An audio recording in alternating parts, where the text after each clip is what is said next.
Bismillahirrahmanirrahim. Alhamdulillahirabbil alamin wassalatu wassalamu asyrafil anbiya'i wal mursalin wa ala alihi wa sahbihi ajma'in. Subhanaka la 'ilma lana illa ma 'allamtana innaka antal alimul hakim. La haula wa la quwwata illa billahil aliyyil azim.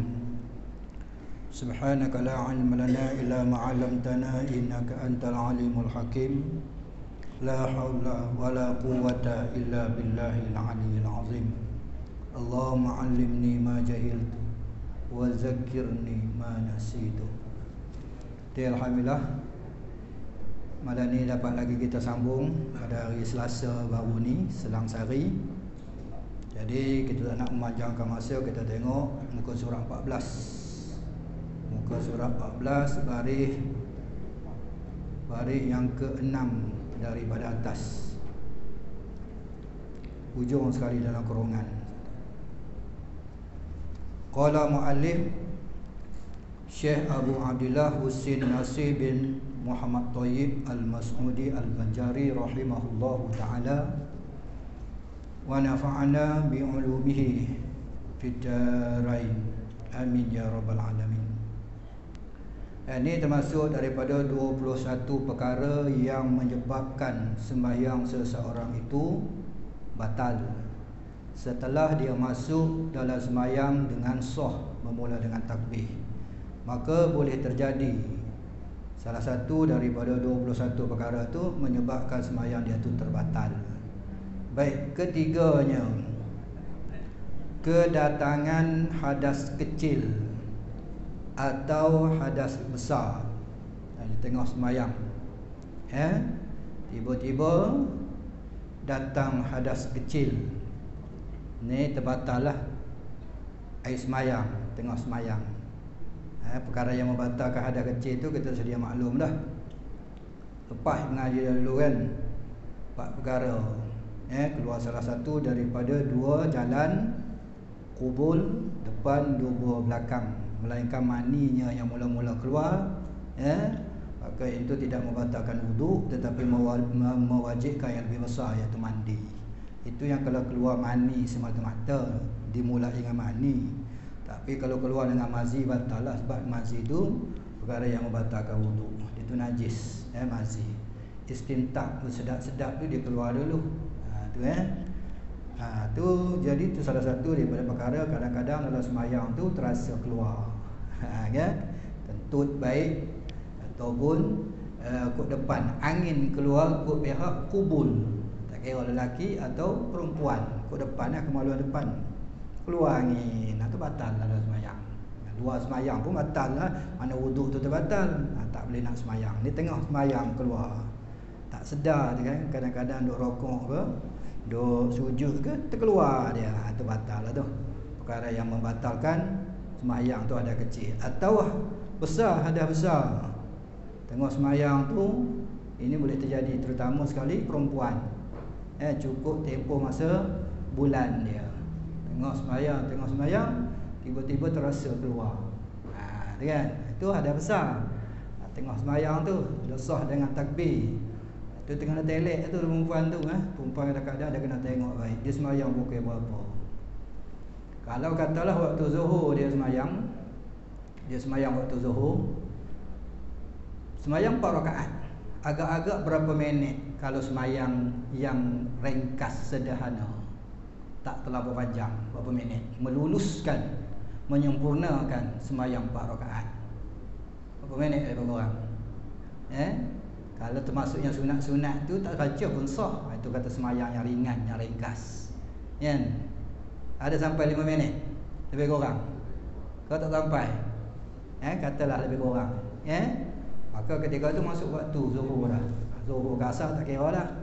Dia tak sembahyang dalam tempoh 5 minit, 7 minit ke 8 minit. Dia sembahyang 10 minit ke atas, setengah jam, sejam dah masuk waktu kan. Tengah-tengah sembahyang keluar dia. Itu mewajibkan dia qada. Sebab apa? Luas waktu daripada bermula masuk waktu.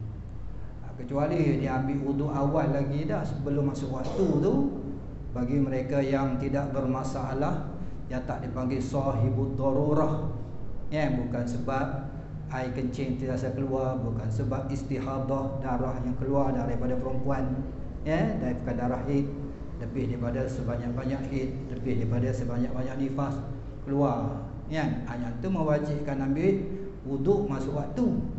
Ini bagi mereka yang tidak ada sahibu darurah, mereka yang tidak menjadi masalah, mereka yang salim sejahtera. Sunat ambil wuduk awal waktu. Jadi dia pun semayang lepas masuk waktu tu, semayang keluar. Maknanya kalau semayang daripada awal waktu tu keluar, bagi perempuan tadi itu sekiranya tidak meluluskan bagi dia 4 rakaat, tidak dapat menunaikan dengan sempurna 4 rakaat, maka yang tu tak wajib qada dah. Kenapa tak sempat semayang dalam empunya waktu daripada bermula masuk waktu, tak meluluskan. Tapi kalau dia tangguh semayang tak sempat bagi salam, keluar darah dia, kan, hid umpamanya, kan, maka ketika tu batallah semayang dia serta mewajibkan ganti qada. Kerana waktu yang luas dia tak semayang pada pihak awal waktu. Tu kena jaga, tu. Itu dia bagi apa? Hadas kecil dan juga hadas besar. Itu yang disebutkan oleh Nabi, idza faza ahadukum fi salatihi falyansarif wal yatawadda wal ya'ud salatahu. Nabi kata apabila keluar angin seseorang daripada kamu, terkentut fi salatihi, padahal dia dalam semayang kentut, Nabi kata falyansarif, maka naklah dia paling keluar. Bila paling keluar, wal yatawadda, pergi ambil air semayang. Nabi kata wal ya'ud, ulang balik solatahu, semayangnya, kena ulang ganti balik semayang dia. Tu, tu tak dapat tidak. Kenapa? Dia bagi perkara yang membatalkan dia dalam sembahyang.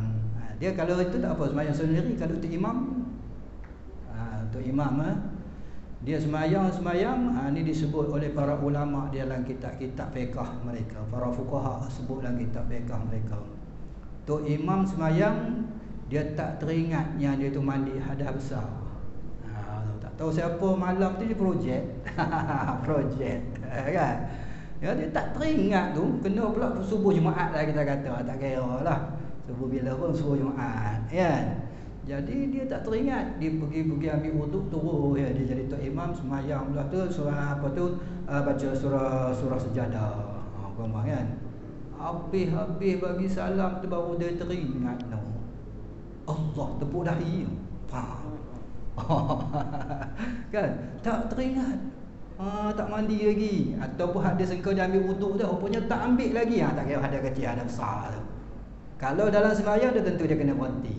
Kalau dia terus berdosa sebab melanjutkan sembahyang dalam mengetahui dia tu tak ada air sembahyang dan dia dalam keadaan hadas besar. Ini dia tak teringat ni, hadas kecil baik, hadas besar baik. Tu imam, tadi orang sembahyang sendiri tak ada masalah, keluar terus, ya, kan. Jadi bila dah habis sembahyang tu nak buat macam mana? Balik tu imam dah tentu kena ganti. Dah sembahyang kan dalam keadaan berhadas kecil dan berhadas besar tadi, cuma tak ingat. Makmum kat belakang macam mana agak-agak. Di tempat dia tu muskil tu. Para fuqaha cerik pandai beritahu pada kita nak buat macam mana. Nak kena ganti juga kalau makmum kat belakang tu duk ikut tu imam yang tak ada hadas kecil, maknanya dia tidak ada sembahyang, berhadas kecil dan juga dia berhadas besar. Nak kena ganti juga ke? Kau tu imam kena beritahu, makmum semua, saya tadi terlupa, kena sembahyang balik ke? Tak perlu, kata para ulama, kerana dia termasuk dalam kata hadas, ada bagi maknawi, bukan hadas zahiri. Hadas maknawi ni apa? Benda yang tak nampak pada mata zahir kita. Tengok orang berjanabah, kan, orang mandi dengan tak mandi ada nampak perbezaan tak pada zahir? Tak mandi sama, kan? Oh, tak mandi niat tu lah, mandi biasa tu tak ada masalah, bersedap-sedap, bersejuk-sejuk, mandi harus tu. Nampak tu, kan? Jadi dia panggil apa? Dia panggil hadas maknawi ni pada makna, ya. Syarak kata dia kotor, pada zahir tak. Mandi dia, tapi mandi besar pun tak niat angkat hadas besar. Tu. Jadi dia kira najis, dia panggil hadas maknawi lah tu. Di sisi syarak dia kotor. Jadi kita makmum yang belakang ni tu ikut tu imam. Tu imam terlupa, ada tak perlu ganti, kata para ulama. Sebab perkara kecuali dia tahu pada mula lagi tu imam tak mandi malam tu kan, terus jadi imam. Yang tu dulu lagi ikut tak sah sebab dah maklum pada pengetahuan. Yang tu tak ada air semayang, ada kecil dah ada besar kan, dia tahu tetap dia ikut ayat batal, tak sah yang ni tak tahu. Ni kalau ada muskil tanya tanya tak apa ustaz, tak kisah, cuba majlis ni biar dia hidup sikit dengan pertanyaan-pertanyaan. Kalau tidak nampak kaku keras dalam majlis tersebut, dalam ilmu. Tu ada kecil besar serupa juga. Hatta para ulama sebut di dalam kitab-kitab mereka, para fuqaha, hatta tu imam tu sendiri jadi semayang, jadi imam semayang Jumaat. Kan? Dia pun tak ingat dia berhadas kecil dan berhadas besar, tapi dengan syarat lebih daripada 40 orang. Tu apa dia? Yang bermustautin lain daripada tu imam, lebih dia bagi. Maka ketika tu dia sah, tak payah tu imam kata ulang balik. Tu disebut dalam para fuqaha di dalam kitab-kitab mereka. Atau semayang Jumaat sekalipun tu imam tak teringat tu, tapi syarat lebih 40 orang lah yang bermustautin. Boleh beza, mustautin bermungkin, boleh beza. Dia tiga kan, musafir, bermungkin, mustautin. Tu tiga kan. Musafir maklum dah kita tahu kan, orang yang keluar daripada Korea dia tu sekira-kira lebih daripada 2 marhalah. Dia bagi safar panjang yang boleh dikosarkan dia lebih daripada 2 marhalah kan. Itu dia bagi orang musafir, maklum dah kita tahu. Sekira-kira dia pergi pada satu tempat tu, tak kira hari sampai dan tak dikira juga pada hari balik dia. Maka tengah-tengah tu 3 hari tu dia bagi musafir. Kesal sampai dia kira hari keempat tak bagi musafir dah. Kalau pergi satu tempat dia bagi bermungkin. Bermungkin tu lebih pada 3 hari. Walaupun pergi tempat orang lain sekalipun, balik kampung kan. Sampai hari apa? Sampai hari Ahad. Sampai Ahad. Kalau maghrib tu dia bertukar Isnin. Maghrib tu bertukar maghrib. Sampai hari Ahad lah. Tak kira Ahad tu subuh ke, tengah malam Ahad ke, subuh Ahad, apa tu Zuhur, Asar, kan? Asar sampai pukul 6, 6.30 hari Ahad. Maghrib tu Isnin baru dia kira satu. Hari sampai tak kira. Tu hari sampai tak kira kan. Isnin, Selasa, Rabu, tu 3 hari. Isnin, Selasa, Rabu, hari Ahad tak kira. Nak balik hari apa? Hari Khamis. Hari Khamis tu tak kira. Dia kira tu musafir tu 3 hari tu. Kalau nak balik hari Jumaat, campur dengan hari Khamis jadi 4 hari. Itu bermungkin dia bagi. Tu tak boleh pada mula lagi. Kalau dia duduk, ada nak duduk 4 hari, lebih 3 hari ke atas, 4 ke 5, sampai-sampai je wajib semayang tamam. Tak boleh jamak, tak boleh qasar. Tu kan, tu tak apalah, itu masih panggil musafir. Tu 3 hari tak kira hari sampai dan juga hari balik. Lepas tu dia bagi bermungkin malah orang musafir tadi. Kita pergi kan ni, kita duduk Kuala Lumpur ni dah kerja apa dah 20 tahun, 30 tahun, 40 tahun. Hati agak-agak pencen nak balik kampung lah. Ada tanah air, tak ada tanah dia pusaka tu kan. Pencen nak balik kampung dalam hati dia. Duduk sini walaupun 40-50 tahun bermungkin dia bagi. Kecuali duduk sini pindah-pindah beli tanah sini ke apa ke rumah sini. Bakal aku kubur kat sini dah. Tak ada hati yang balik kampung. Dia kira bermustautin wa tanah bertanah air. Tu je beza dia. Walaupun dari segi kita kata bahasa kita Malaysia, orang bagi bermustautin dia panggil. Pada hakikatnya dia tu bermungkin. Itu beza dia. Dari segi syarak dia panggil. Pada luratan dia tak sama dengan syar'an pada syarak agama. Tu dia kan.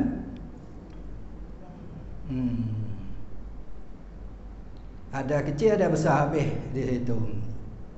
Keempatnya, kedatangan najis yang tiada dimaaf akan dia. Najis tak dimaaf, maknanya dikeluarkan di sini. Najis yang dimaaf tu tak apa, sah. Ada najis dimaaf, darah yang sedikit, tak kira darah sendiri atau darah ajnabi, darah orang asing. Jumlah pada kata fuqaha darah ajnabi itu bukan kata darah orang lain saja, hatta darah kita sendiri yang dah terpisah daripada diri kita. Lepas tu darah yang terpisah mai kena kita balik pun dikira sebagai darah ajnabi. Kerana terasingnya itu ajnabi. Darah sendiri dah. Dia keluar dah kan. Darah tu yang dah ada berpisah pada kita tu kena kita balik. Itu dia panggil darah ajnabi. Bukan darah lain aja, sebab dia terasing dah. Dah terpisah dah. Maka kalau sedikit darah tu dimaafkan. Darah dia panggil nanah, danuh, air melepuh, gelembung tangan melepuh sikit kan. Maka yang tu semua tu yang berubah bau tu semua asal dia najis, tapi kalau sedikit dimaafkan. Darah daripada apa tu tadi, nyamuk, daripada kutu, daripada apa, pijat. Pijat, orang panggil pijat, panggil kan, tak kira lah ikut bahasa masing-masing lah tu, daerah masing-masing. Jadi ada darah pada binatang tu, sekira-kira dipanggil sedikit kan. Maka yang tu semua dimaafkan, walaupun darah ajnabi sekalipun, darahnya sendiri atau darah ajnabi. Nyamuk tu kadang-kadang dia gigit orang lain. Barangkali rasa tak puas, tak kenyang, dia mai gigit pula orang sebelahnya semayang ni. Duk main tahiyat je, dia main urung kat sini. Tangan main tolak-tolak dia, gerak tangan pung, berkecai darah dia. Tengah semayang. Batal ke tak batal? Tengok di sini kata para ulama, fa fihi tafsil. Kena hurai dulu. Fa fihi nazar, kena tengok dulu. Tengok dulu nak hukum batal ke tidak. Kalau sekiranya tidak menanggung bangkai, darah tadi dikira sedikit, sah semayang. Dikira sah semayang. Tapi kalau menanggung bangkai nyamuk, bangkai itu matilah, semut yang mati badan kita, tengok semayang, tak sah semayang kerana menanggung bangkai itu najis. Itu yang masalah yang keempat, kedatangan najis yang tiada dimaafkan dia, iaitu menanggung bangkai tak sah. Atau tercabut tinggal kulit nyamuk, kaki-kaki nyamuk, termasuk dalam jumlah bangkai kerana juzuk daripada anggota. Kalau darah tak apa. Kalau nak pukul tu baik-baik, jangan lekat. Apa tu dia panggil tu, diri nyamuk tu, kulit nyamuk, kaki nyamuk, kerana dia jumlah daripada anggota dia panggil. Juzuk pecahan daripada anggota nyamuk, itu kena jaga. Kalau darah tak apa, itu dimaafkan sedikitnya. Itu kena ingat, cepat-cepat kena buang dia tu. Tapi ingat dalam masjid kena buang kat luar, jangan letak bawah sejadah, haram. Pada masjid wajib dipelihara daripada segala najis, termasuklah bangkai sekalipun. Itu kena jaga baik. Jangan habis pukul-pukul macam setengah-setengah orang tua dulu kan.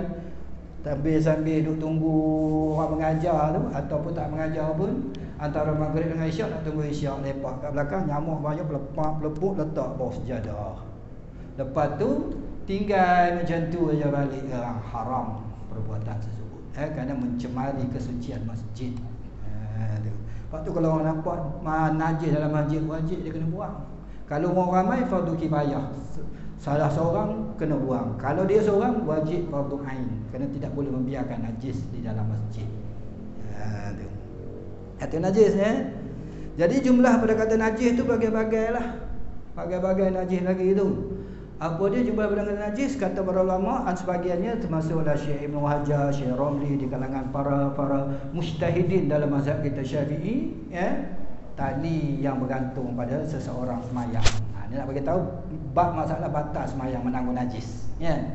Tali, kita pembesar suara mic ni yang kita pakai ni, tali itu berhubung. Dia melengkar ke tak melengkar ke pada tempat cucuk dia sana tu kan. Cucuk, baik. Di mana najis itu kena? Kena pada tali tu. Jadi tali yang kena tadi kalau bergerak dengan gerak orang semayang, turun naik, maka najis yang tadi pun bergerak dengan sebab gerak orang semayang. Maka itu dipanggil menanggung. Ni berpaut macam ni. Berpaut macam ni, ada tali ni kan, macam ni berpaut ni. Iyalah dia pakai macam ni.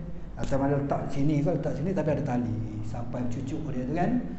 Jadi tu imam tu turun naik kat tempat najis tu, bergerak najis tu sekali. Rupanya najis tu kena dekat tempat wire tersebut kan. Maka bergerak dengan gerak semayang najis tersebut, bagi batal lah semayang tu imam tersebut. Kalau semayang seorang diri pun batal juga, tak kira.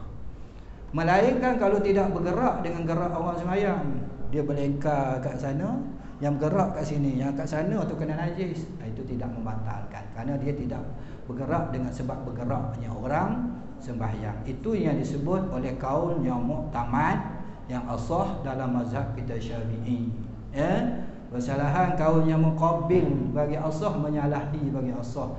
Macam walaupun dia daripada mazhab kita Syafi'i, seperti Syekhul Islam Zakaria Ansari dalam kitab Anwar, dia menyatakan, dia kata sekalipun tidak bergerak dengan gerak orang sembahyang, di sana atau ada najis yang berhubung dengan orang sembahyang, dia kata itu batallah sembahyang orang tersebut. Maka pendapat dia tu dalam kitab Sahihul Anwar tersebut tu, dia bagi pendapat tu kaul yang lemah, dia bagi muqabil bagi asah dalam kitab Anwar sana. Tu bagi Syekhul Islam Zakaria Ansari. Tu kena perhati juga waya-waya kita semayang tu, takut ada najis yang tak boleh maaf bergerak dengan gerak orang semayang. Dia panggil berhubung, dua perkara. Berhubung dengan najis, lagi menanggung, berpaut. Berpaut ni, menanggung. Kalau duduk bawah tapak kaki, dia tak panggil menanggung. Berhubung yang kita pijak tu suci. Dekat sana tu yang najis, duduk bawah tapak kaki. Kalau kita pijak atas dia, kita tak tanggung macam ni. Ni tanggung. Ni tanggung. Ni tanggung. Bawah tapak kaki. Maka bergerak tu, wayar yang kita pijak tu suci. Tapi kat sana tu bila kita turun naik, dia bergerak juga. Tapi pijak di bawah, maka itu tidak membatalkan. Sebab dia tidak menanggung, hanya berhubung di bawah tapak kaki saja. Dia yang batal ni menanggung lagi berhubung. Syarat bergerak najis dengan sebab bergerak orang sembahyang. Itu batal. Tu tu nak kena perhati tu, setengah-setengah tempat tu orang beli jenis apa tu mic yang baik tu, mikrofon yang baik tu, pembesar suara yang baik semua tu kan. Kadang-kadang dia boleh tangkap suara. Dia tangkap suara tak pakai ni mikrofon kat depan ni, stand tu. Ada masjid-masjid besar tu dia beli video tu. Duit masjid banyak, duit surau banyak kan, dia beli. Satu mic yang kat bawah, satu kat atas. Tu imam bebas daripada apa yang ada pada diri dia. Semayang, bila dia takbir kau baca surah, dia tangkap suara. Oh, yang tu lagi selamat. Kalau pembesar suara macam tu agak baik ke ya tu. Kan macam Mekah kan, macam Madinah kan. Tangkap suara tu kan. Bahkan masjid Kota Baru, Masjid Muhammadi, di mana-mana masjid, masa Ustaz mengaji di Kelantan dulu tu, kebanyakan tok imam mereka bebas daripada ni. Jadi kadang-kadang ada silap wayar-wayar, kadang-kadang pop tercabut dekat dia tangan tu, pop tercabut. Kata tok imam tu kadang-kadang dia sibuk kan, dia sibuk-sibuk terkena, pop tercabut. Ada suara tak dengar. Tu. Tapi tak ada masalah lah, tapi syarat yang batal tadi tu, menanggung lagi berhubung dengan najis. Syarat bergerak najis dengan sebab bergerak orang semayang. Tu. Adapun najis yang berada di sekitar orang semayang, di mana? Di tepi. Ketika rokok sujud tengah, tapi tidak kena orang semayang. Tepi-tepi je. Tak kena kain, tak kena jubah, tak kena baju orang semayang, tak kena diri orang semayang. Ketika tu sah semayang dia, tetapi makruh. Kenapa? Di luar, di celah. Geli semayang tu nampak najis kat depan. Itu makruh kata para fuqaha. Antara rokok dengan sujud tu kadang-kadang nampak dia kat tengah tu. Kalau rokok sujud tak kena. Tak kena sebab dia tu walaupun dia basah, tapi tempat dia letak tangan ke apa ni semua kering. Kain baju kita tak kena walaupun duduk di tengah ketika tu. Sah. Sebab apa? Bukan menanggung, cuma kita pijak. Bila pijak tu dia panggil hanya berhubung, walaupun sejadah tu dia bergerak. Tempat yang ada najis kan, itu dia panggil tidak membatalkan sembahyang. Begitu juga disebut oleh para fuqaha. Antaranya yang menjadi sebab boleh batal sembahyang, Imam Syekh Romli dalam kitab Nihayah dia. Jadi disebut dalam kitab Nihayah Syekh Romli, orang yang apa dia panggil ni, istinja dengan batu dan umpama batu. Tu kan? Walaupun sah kita boleh basuh daripada qada hajat kita, air kecil air besar. Tapi anda kata kita nak qada hajat, kita nak sucikan dia dengan batu dan umpama batu, asal bekas yang tinggal itu pada syarak dimaafkan. Air ada tapi boleh buat pilihan, tak ada masalah. Sebab Rasulullah sendiri beristinja dengan batu dan umpama batu, kan? Maka bekas yang ada tu dimaafkan. Asap dia pada dubur sedikit, dia takkan hilang, dia tak serupa air. Maka kalau dia semayang sah, ya, dia semayang sah. Cuma kalau dia tu mai pegang kita dalam semayang, tu pegang, ya, kerana dia bagi tak berhajat, kenapa dia nak pegang kita? Ataupun kita semayang, dia tak semayang, kita pegang dia, yang tu membatalkan semayang kata ulama. Ya, kenapa? Dimaaf hanya pada diri dia, tapi tak berhajat yang kita tanggung dia dalam semayang. Turun naik bila kita nak semayang, dia boleh ikut sekali bergerak. Padahal kat buntut dia tu najis yang diistinja dengan batu tadi tu, dia ada bekas tinggal asap dia. Yang tu bagi orang semayang, bukan dia istinja, orang lain yang istinja dengan sebab batu tadi, maka orang tersebut batal kerana dia pegang. Faham daripada situlah kata para ulama, kanak-kanak yang belum dikhotan pun sama. Orang yang belum disunatkan, bila belum sunat tu kan, dia punya khalfah dia tu, kulit dia tu yang menutup tu kan, bila dia kencing dia akan mengelembung. Dalam tu dihukum zuhir tu, tempat licin tu, kepala topik keledar dia tu kan, nak tutup tu dengan kulit tu kan. Yang tu dihukum bila kencing tu zuhir. Sebab tu dia syarak, masa kita Syafi'i itu wajib tu kena potong tu, supaya bila kita potong sunat tu, kita khitan dia tu dia jadi bersih, senang basuh masa kencing, ingat bagi orang lelaki. Jadi masa dia kencing tu, dalam tu ada, bila kanak-kanak lelaki selagi tak disunatkan dia, selagi tu najis tu ada dalam dia punya tu, dalam dia punya kemaluan tersebut, kulit kemaluan tersebut, mai sembahyang duduk atas kita, tu masalah dia. Mai kerabat kita, atuk dia, ayah dia dibuat kuda, kita tak apa kalau saya bersin, kalau Rasulullah sembahyang kan buat kuda tu. Sudah hadis betul, faham tak betul, dia salah lagi. Orang Arab, terutama pula cucu Rasulullah, mereka hari ke-7 tu siap dah potong. Orang kita bila agak-agak potong, dah besar tu, lepas tu budak lari lari tengok tak bidan dulu lah kan, hospital pun dah lari juga, tak berani nak pergi sebab dah besar. Antibody dia pun tak apa dah, budak-budak kan, kalau kecil dia tak pandai bergerak lagi, cepat sembuh kalau hari yang ke-7 kan, hari buat akikah biasa aja. Tapi orang kita ni setengah doktor tak berani sebab dia tak biasa. Orang biasa bidan-bidan negeri Arab, doktor Arab tu sebab dia orang biasa, sebab dia jadi lazim bagi dia orang sampai sekarang kan. Yang tu tak apa. Kalau macam Hasan Husain panjat Rasulullah tengah semayang buat kuda, Rasulullah tak naik, takut dia rebah jatuh, tu tak apa, tak batal semayang, sebab mereka suci. Anak kita belum sunat lagi main panjat kita, tak apa kata, hadis tu tadi kata tak apa, tak batal. Dah faham yang berbeza, sana tu bersih, sini kotor, tu beza dia. Tak boleh ya. Anak main duduk atas kain pun tak boleh kita. Dia pegang kita tu, kena tepih, kerana dia panggil ketika tu berhubung lagi menanggung, mesti berpaut. Bila dia kepit ni berpaut dia lagi menanggung, kena tepih. Waktu setengah-setengah orang dulu nak sembahyang, anak kecil-kecil tengah duduk merangkak pergi mari mengari ni, dia tak kira mak dia sembahyang ke tak sembahyang, dia kira nak panjat je. Orang dulu dia buat kandang.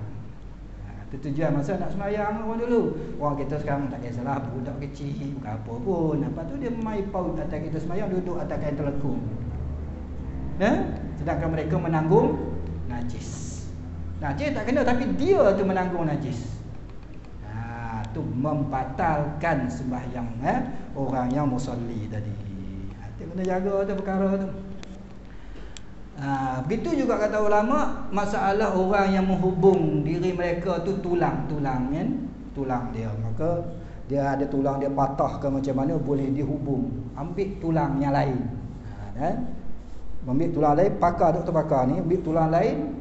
Jadi tulang tu, kalau tulang tu najis, haram sambung dengan tulang najis. Kalau bawa semayang batal, kecuali darurah, tak ada tulang lain melainkan tulang tu je ada. Bila bagi hukum tersebut, fa man yuturra ghaibarin wala adin fala isma alaih, wallahu ghafurur rahim. Jadi apabila berlaku darurah tersepit, picit, tak ada jalan lain dah kan. Mereka tulang tu je ada boleh memberi manfaat kepada orang tersebut kan. Tulang tadi. Baik pula gitu, asal dia tak ingin ni dan dia tak melampau kan. Maka ketika tu syarak kata tak berdosa, fala isma alaih, tak berdosa di atas dia kerana Allah Taala itu Maha Pengampun lagi Maha Kasih Sayang. Itu tersepit tak apa. Baik. Ada kata dia tak ingat, kata para fuqaha, dia pun hubunglah tulang untuk memberi manfaat pada anggota dia yang cedera tadi kan. Rupanya tulang tu najis, bukan darurah. Ada tulang yang tak najis. Baru tahu sampai masuk. Maka tanya ahli khibrah dulu. Ahli khibrah tanya dulu pakar tu, macam mana agak-agak kalau dikeluarkan dia tu mudarat ke tidak? Kalau ganti balik dengan tulang suci. Tulang suci ada tapi masuk tulang najis rupanya. Katanya para doktor ni, orang yang pandai ni tadi, tak ada masalah, tak ada mudarat. Wajib ganti balik. Ganti tanggung dalam semayang tak sah. Tu kata ahli khibrah kata tak boleh mudarat kalau tukar balik. Kan? Tak apa, kena buat pembedahan balik sikit. Kita kena tukar balik. Kan? Dia kata tak boleh. Kata doktor pakar ni tak boleh. Nanti akan memberi kecederaan yang parah lagi. Bahaya pada diri dia. Maka ketika tu dimaafkan daripada tulang yang najis tadi. Kita tengok. Itu faham di kalangan para fuqaha dia panggil. Inilah sebahagian daripada hukum-hukum yang kita kena jaga kerana ni sabit dengan semayang. Bila sah semayang kita diterima oleh Allah, kalau tak sah semayang kita tak diterima, dan juga segala amalan yang lain ditolak oleh Allah Subhanahu wa taala. Dia pun titik tolak dengan semayang. Itulah yang disebut oleh Nabi tu berhubung dengan semayang tadi tu. Yang keempat, kedatangan najis yang tiada dimaaf akan dia. Nabi kata apa? Dan Allah Taala sebut Al-Quran, wasiyabaka fatahhir. Pakaianmu hai Muhammad fatahhir, hendaklah disucikan, bersih. Sebab kita tanggung dalam semayang kena suci. Faghsili angkadam, kata Rasulullah, sucikanlah daripada darah. Mandi, bersihkan daripada darah. Darah yang tak dimaafkan tu. Kalau darah dimaaf sikit tadi tak apa. Kalau bisul, tengah semayang tu dia tengah awak panggil apa? Tengah membesar tu kan. Dah kuning dah tu, dah nampak dah ranum. Ranum kan. Silap rokok sujud pecah dia. Maka dia pecah tu bukan dengan kita kehendak, bukan orang semayang tu kehendak, dia pecah sendiri. Maleleh dia, keluar segala nanah, keluar segala darah. Habis kain-kain. Betulan pula dia duduk kat buntut pula tu. Kan? Masa rokok tu dia tepung. Habislah kain. Itu kata para fuqaha dimaafkan. Kerana apa? Bukan disengajai, dia keluar dengan sendiri. Walaupun banyak sekalipun. Itu terjadi dengan sendiri, tak apa. Kalau sebut sedikit, darah yang sedikit tu banyak mana? Itu kata pada ulama padang huruf. Padang huruf ni bukan padang huruf orang biasa di kalangan para ilmu. Banyak mana para dikira sedikit padang huruf darah ni yang dimaafkan, boleh tangguh dalam sembahyang, kadar lebih kurang dalam duit 20 sen je tu, lebih sikit nak masuk ke 50 sen. Kalau darah tu basah lebih kurang. Kalau percik-percik tu, kalau himpun tu, agak-agak sampai tak kadar 20 sen ke 50 sen. Rasa-rasa lebih kurang. Tu sah walau buat percik-percik, nampak kecil-kecil tu. Tak ada berkumpul kan, ada percik-percik tu. Ataupun syak. Sampai kadar 20 sen ke 50 sen. Sampai kadar syak kembali hukum asal suci. Asal tak darah, baru kena darah kan. Maka syak tu kembali pada hukum asal, kira suci juga. Itu kalau sekiranya dengan syak tu. Baik, itu kalau darah yang cair. Baik, kalau kena darah tu beku pula, main melekat di anggota orang semayang. Begitu juga pada pakaian semayang, kan? Macam mana anggota tu dia bagi darah yang beku, berketul, kan? Maka disebut oleh para ulama kadar biji jagung. Kalau kadar biji jagung tu kalau dia pecah tu lebih kurang 20 sen ke 50 sen. Tu kalau darah yang beku, yang pekat, berketul tu. Itulah sebahagian daripada kita nak pelihara dalam semayang. Betul kalau sekiranya nampak di dalam lipatan baju. Tengah semayang ni, lepas semayang tengok, ada semut dalam ni. Semut terbangkai yang tak dimaaf. Ada semut. Macam tadilah sembahyang kan pukul nyamuk ke. Diri nyamuk tu dia panggil najis tu sebab dia najis bangkai kan. Itu juga tengok semut ada dalam lipatan baju. Nak buat macam mana? Takkan nak buka balik tetas habis semua kan. Yang tu kata ulama dimaafkan kerana sukar untuk buang dia. Bila masa dia masuk pun tak tahu. Kalau dah mati dia tentu dia tak boleh masuk, dia masuk masa hidup. Maka dia masuk masa hidup, dia cari jalan keluar dah tak bertemu balik. Tak jumpa balik, mati dalam tu, tu dimaafkan. Tapi jumpa dalam poket. Semut mati dalam poket, kutu mati dalam poket kan. Yang tu wajib kena ulang sembahyang. Dia panggil hukum zuhir sebab benda boleh dibuang dalam poket. Nyamuk. Itu bangkai yang mati, maka wajib ulang sembahyang. Jadi kalau semut tu duduk hidup, duduk merayap, duduk berjalan pergi mari pada jubah kita sembahyang, pada telekong orang sembahyang, tak sedar. Terutama pula mai orang ada berumur mata rabun kan. Ambil lah telekong nak sembahyang tu, ambil lah jubah nak sembahyang, sembahyang duduk merayap, ya tak selesa. Dah tak selesa pun hidup bukan bangkai, sah kan. Cuma bimbang yang masuk telinga dah lah. Tak tu. Hak hidup tak ada jadi masalah, sah je. Jangan duk fikir dah ikut kaki dia ada najis. Tak payah fikir. Bahkan kalau kaki dia ada najis pun najis yang tidak nampak pada zohir mata kasar. Kan? Maka hukum sah dia tak nampak. Sebab tak nampak dia panggil. Kecuali nampak pada mata beradat, mata pertengahan ya. Maka ketika itu baru menanggung najis yang tak dimaafkan syarat menyebabkan sembahyang tersebut batal. Jadi kita faham jadi kalau ada bangkai-bangkai semut ke, walaupun darah tak mengalir sekalipun tanggung dalam sembahyang pada pakaian, maka ketika itu boleh membatalkan sembahyang. Dia berbeza tanggung dalam sembahyang bangkai daripada binatang darah tak mengalir macam cicak kan. Apatah yang tak ada darah macam semut, lalat, ada kadang-kadang ada merah-merah sikit dia kan, darah dia tak mengalir. Dia ada beza masalah tanggung dalam sembahyang bangkai dan juga mati bagi bangkai di dalam air. Walaupun air tersebut sedikit, bila panggil air sedikit yakni air yang tak sampai 2 bola. Ada beza bab dengan air, bab dengan menanggung dalam sembahyang. Daripada bangkai binatang darah tak mengalir, termasuklah yang tak ada darah seperti mana semut, lipas dan seumpamanya. Baik, kalau dalam bab sembahyang batal. Tetapi kalau sekiranya dia mati di dalam air, tak kira tarik ke atau sesuatu cecair ke, dalam gulai yang dimasak ke, buat gulai kawah tu, cicak. Mana nak tahu darah mengalir tak mengalir? Para fuqaha disebut masa hidup itu cuba kita tarik dia punya anggota dia. Tarik kaki dia. Masa dia hidup lah, sebab masa hidup tu masa tarik tu dia ada hayat mustaqirrah. Yang kalau sembelih tu, kalau binatang tu darah terpancar-pancar atau gerak yang kuat, dia panggil dua kan, dia panggil hayat mustaqirrah, gerak yang kuat dan juga darah keluar terpancar-pancar. Tu masa tarik masa hidup. Tengok kan, tarik masa hidup tu nampak darah tak mengalir. Itu dia panggil binatang darah tak mengalir. Binatang darah tak mengalir macam cicak, lalat, kiaslah binatang mana-mana pun ketika tu jatuh dalam air, mati dia. Mati bangkai kan. Bab sembahyang dah tentu dah batal. Macam mana nak buat? Jatuh tu pula tu dalam teh tarik tu. Kau main lagi teh tarik kan, lepuk jatuh hijau.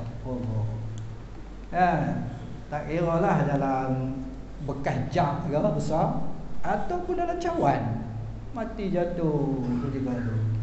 Baik, apa hukum teh tarik tersebut atau air yang tak cukup 2 kolah?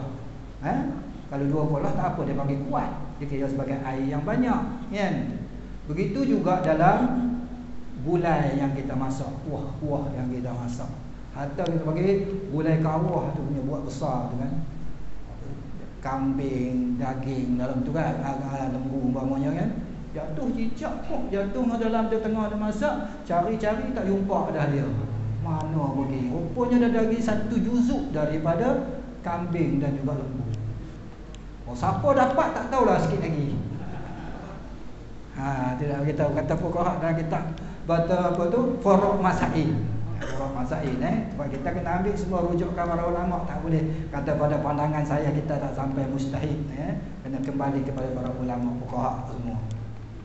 Jadi tengok ketika tu, kalau sekiranya kena buang dulu, kalau jumpa kena buang dulu, tu wajib keluarkan. Seperti mana yang disebut ambil faham daripada hadis Nabi, apabila jatuh lalat di dalam minuman seseorang daripada kamu, Nabi kata maka hendaklah kamu campak buang lalat tu dulu. Kerana lalat tu bila dia jatuh, dia akan, kata Rasulullah, landing sayapnya yang beracun. Dia jatuh, dia akan, tiap-tiap binatang bila nak selamat diri dia akan guna racun untuk selamat diri. Begitulah Rasulullah kata dia akan menggunakan sayapnya yang ada racun. Maka kamu selamkan dia kerana sayap yang sebelah lagi ada penawar, menunjukkan air tersebut tidak beri mudarat. Mudah kata, bila tidak beri mudarat, air tadi halal diminum. Tu kalau begitu kias pada lalat tadi itu, dia kata para fuqaha ahli mujtahidin, mereka kias atas ijtihad. Setengah dia panggil kias, setengah dia panggil ijtihad, sama ya seperti mujtahidin. Maka mereka pun berijtihad. Maka dikias daripada hadis tadi, binatang darah tak mengalir lalat. Mudarat tak, kerana sebelahnya sayap dia tu bila selam ada penawar. Kalau begitu cicak tadi tu beri mudarat tak pada air tadi? Di tempat dia mudarat tak pada kuah gulai tadi? Tak mudarat. Siapa selera silakan buang cicak. Tak jumpa dalam kuah gulai yang buat tadi tu kan, gulai kawah tu. Ni buat ni kedai pula ni nak buat ni untuk jual, orang ramai datang makan kan. Orang tak tahu pun. Boleh tak dia jual? Apa hukum? Halal ke haram dia jual kuah tu? Syarak kata halal, silakan. Habis tak jumpa tu, dimaafkan kerana ada juzuk daripada daging dah. Tuan siapa dapat, wallahu alam. Cari tak jumpa, cari tak jumpa. Kata dalam orang saya dimaafkan. Itu tak ada hal tu. Fuqaha jami pada kita, kalau benar dapat 2, kalau silap dapat 1, pahala bukan berdosa. Ada kena faham tu sebab mereka mustahil, bukan kita. Kita ni tak sampai mustahil jadi buat keluar masalah dalam Quran hadis jadi jahat hukum. Bila tak sampai martabat dia bagi. Itu dia bagi. Masalah kalau dalam air. Sebaliknya pula sikit nak berhabis, sebaliknya kalau sekiranya dipanggil fa'rah. Tu apa dia fa'rah? Tikus. Tikus. Sebab ada Nabi itu disuila anil fa'rah. Ditanya Rasulullah tentang masalah tikus, tamutu fi samni, yang mati tikus tersebut di dalam minyak. Minyak kan jenis cair juga, tikus jatuh mati. Tak kira lah tengah nak goreng apa tu, ayam ke daging ke atau ikan ke, tengah panas pok jatuh mati. Hukum minyak tu macam mana? Agak banyak pula tu. Besar, kuali besar. Kenduri kahwin orang dulu ada ni tak kira lah apa tu catering kau dia buat macam tu, kena jatuhlah minyak dia macam mana. Amanah tak dia dengan Allah, sayang tak minyak tu, tu hukum nak tahu. Orang catering pun kena mengaji juga, tak lepas kerana dia bersabit masalah hukum Allah. Dia tu jatuh, jadi matilah dia dalam minyak. Nabi kata in kana jamidan fa'alquha wa ma haulaha. Dan jika jatuh dia di dalam minyak yang beku, jamid yang beku. Beku tu macam menjerin, pelantang. Itu bukan beku tu. Jatuh dalam jamid tadi tu jamidan. Nabi kata fa'alquha, buang fa'rah tikus itu dulu. Dah buang, wa ma haulaha, keliling-keliling daripada minyak tadi hak beku, pelantang tadi. Dan kias pada situ hadis-hadis Nabi. Kias pada situ apa? Termasuklah kuih talam ke apa, tak kira lah tu hak kita orang perempuan buat tu.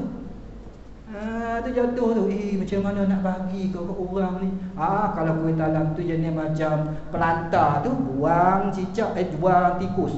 Tikus tu kena faham, dia berbeza dengan lalat. Minyak walaupun cair. Lalat darah tak mengalir, tikus. Tu kena faham baik-baik. Tempat kias para fuqaha. Ni tikus darah mengalir. Tu beza je kan. Jadi kena buang tikus dan juga buang keliling sebab minyak yang beku. Wa in kana ma'ian, kalau betul minyak tu cair. Termasuklah tikus mati dalam minyak cair, mati dalam apa dalam air yang tak cukup 2 kola. Kan kadang-kadang sudut rumah orang kecil tu kan, kola kecil 3 segi tu tak sampai 2 kola tu kan. Tak sampai 2 kola. Kalau cicak mati bawah tu nampak, buang cicak ya, tak apa, sebab dia tidak memberi mudarat. Cicak darah tak mengalir. Tu walaupun tak sampai 2 kola. Atau balik pihak air ni maaf. Tapi tangguhlah sembahyang tak maaf. Tu beza. Baik, sekarang ni tikus mati. Jatuh di dalam cecair. Apa kata Nabi ketika tu? Fala taqrabuhu. Jangan kamu menghampiri cecair tersebut. Tak boleh nak cuba habis minyak. Banyak ni minyak ni kan. Dalam gulai tu. Dalam periuk tu senang nak masak tu kan. Kalau ayam ke ikan ke apa kan. Banyak minyak, tiba-tiba mati tikus jatuh tengah-tengah panas tu. Buang tikus ke minyak? Pun kena cuba kalau minyak tu cecair. Itu masalah hukum. Berbeza dengan la darah tak mengalir. Inilah kepahaman para fuqaha. Wallahu a'lam bisawab. Insya-Allah akan datang kita sambung balik dalam masalah yang kelima, syak pada niat pada takbir dan atau pada takbiratul ihram serta panjang masa syaknya. Macam mana panjang tu akan datang. A'udzubillahi minasyaitonirrajim. Bismillahirrahmanirrahim. Alhamdulillahirabbil alamin wassalatu wassalamu ala asyrafil anbiya'i wal mursalin wa ala alihi wa sahbihi ajma'in. Allahumma arzuqna husnal khatimah waj'al akhir kalamina minad dunya la ilaha illallah. Rabbana atina fid dunya hasanah wa fil akhirati hasanah wa qina adzabannar. Walhamdulillahirabbil alamin. Taqabbalallahu